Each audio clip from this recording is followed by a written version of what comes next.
This is the video for acid-base titrations. In this example, it says 60.0 milliliters of a 0.200 molar potassium hydroxide solution is titrated with 15.0 milliliters of sulfuric acid of some unknown concentration. What is the molarity of the sulfuric acid? So first thing we're going to have to do in any acid-base titration video is write the balanced equation. Potassium has a positive 1 charge. Hydroxide is OH with a negative 1 charge.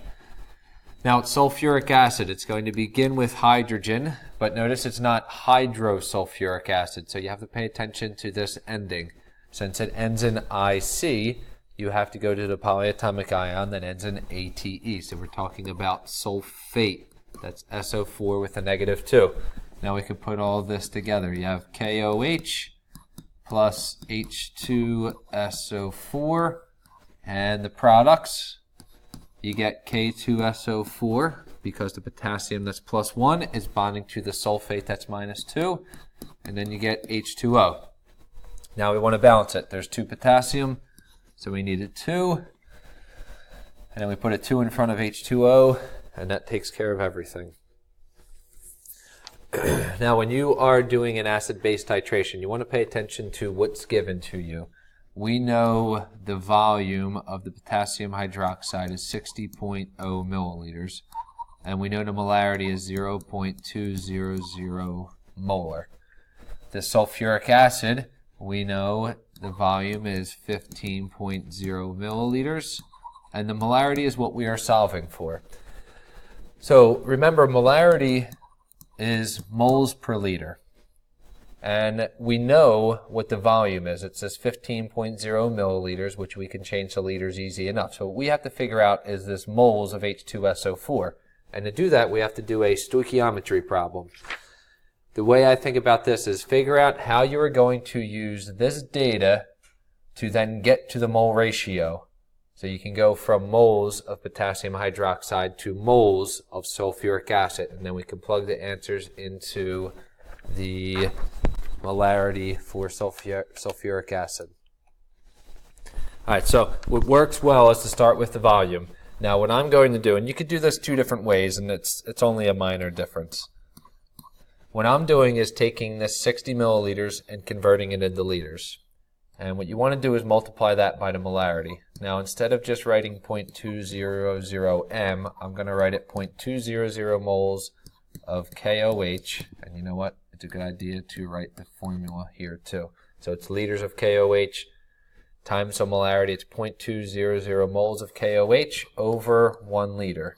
Remember, molarity is moles per liter. And now you can see why I converted that 0.0600 liters or milliliters to liters. The other thing you could do, and it will give you the same answer, is you can leave the milliliters of KOH and you can multiply it by the molarity,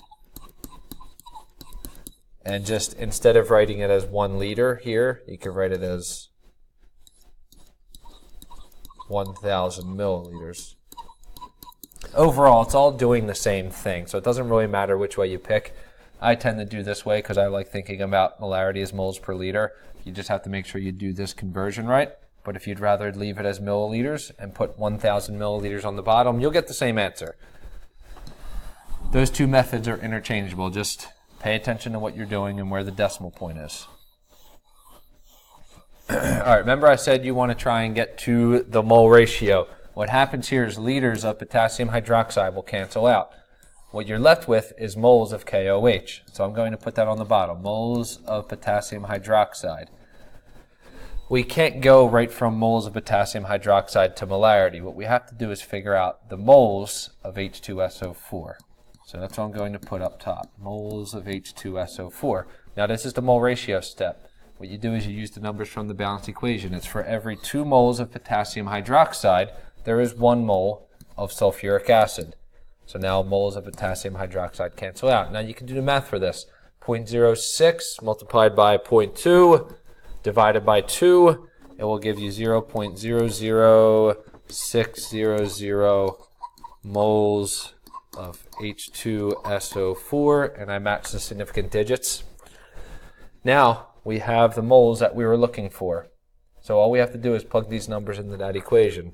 So the molarity of H2SO4 equals 0.00600 moles H2SO4, but remember it's moles per liter.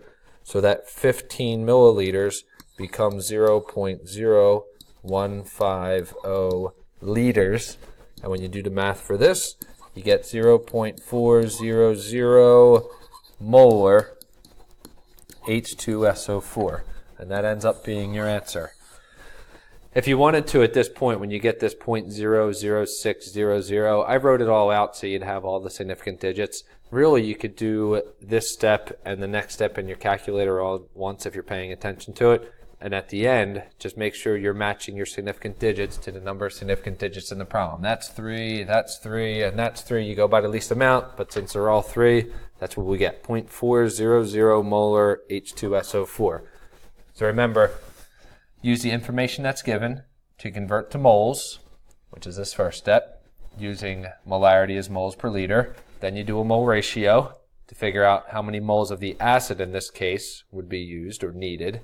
And then you divide the moles of acid by the volume of the acid, but convert that to liters, and that will get you your answer. So that is an acid-base titration problem.